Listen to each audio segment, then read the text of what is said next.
Saya pertama jatuh cinta sama main longboard tuh pertamanya dari anak-anak skateboard ya. Saya kan basicnya main skateboard gitu. Itu pertama tahun 2008, 2009.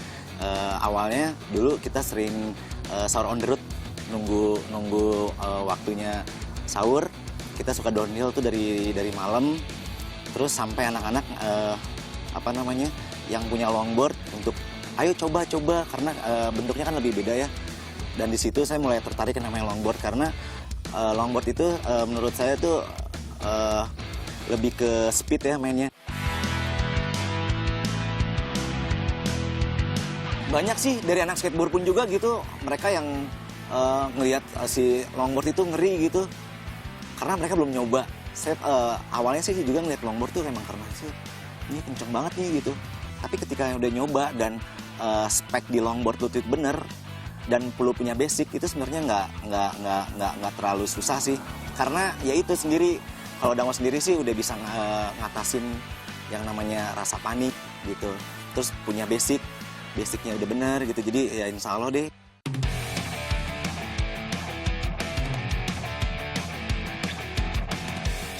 Tempatnya kalau lebih bagus sih close road ya, nggak yang open road, karena kita kan di sini mainnya emang yang lebih bukan hardcore atau rock and roll gitu ya, karena ya itulah longboard gitu, kita main di mana ada tempat turunan, terus yang safe pastinya, nggak kayak crowdednya nggak terlalu banyak. Tekniknya sebenarnya simple sih.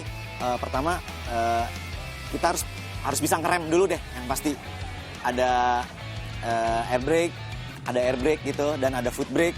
Terus ada yang namanya nge-slide yang park down atau yang hands down, no hands down gitu. Terus kalau misalkan di belokan-belokan sih sebenarnya balik lagi ke basic ya. Kita harus bisa gitu yang namanya basicnya, kalau dari belokan ke kiri atau ke kanan gitu. Dan yang pasti jangan panik aja kalau lagi nyobain longboard.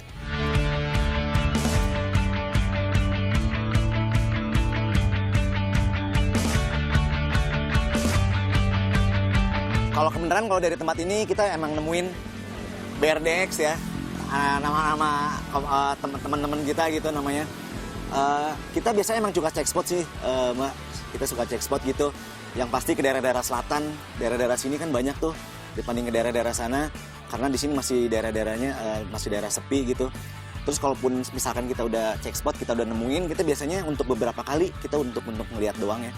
Itu untuk ngeliat doang. Jalannya ini ya bener-bener emang aman nggak sih dari segi trafficnya kayak gitu ya. Terus tadi memadai nggak dari aspalnya bagus atau ada bolong-bolong kayak gitu. Freestyle-nya sih sebenarnya ada yang freestyle yang untuk jalanan lurus gitu. Terus ada yang downhill freeride. Jadi ya kayak gitu. Di saat downhill nggak yang ibaratnya yang dibom gitu, yang mereka yang terus turun ke bawah tanpa rem. Terus ada yang downhill freeride itu di saat sebelum belokan itu kita biasanya suka ngetrik gitu untuk melanin laju.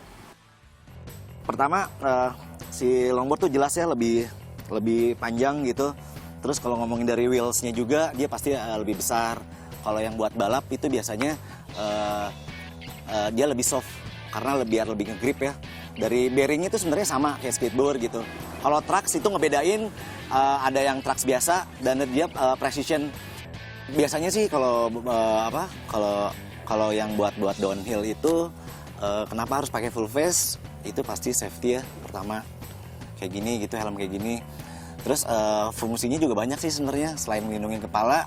Biasanya yang Dango rasain nih di saat kenceng, kalau pakai helm full face itu kan kita nggak kena angin ya. Jadi biar ngerasain, jadi biar jangan sampai ngerasain namanya kencengnya angin gitu.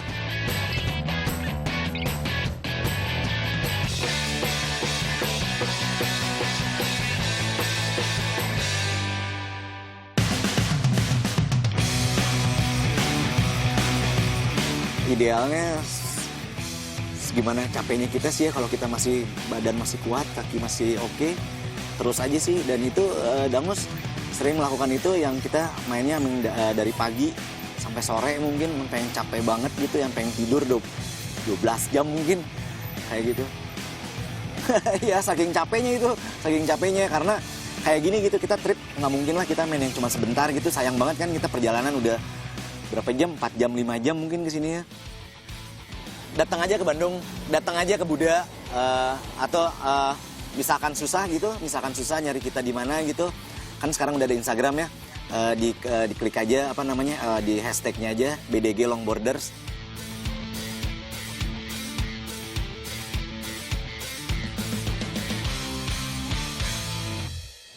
Ya, kita beralih ke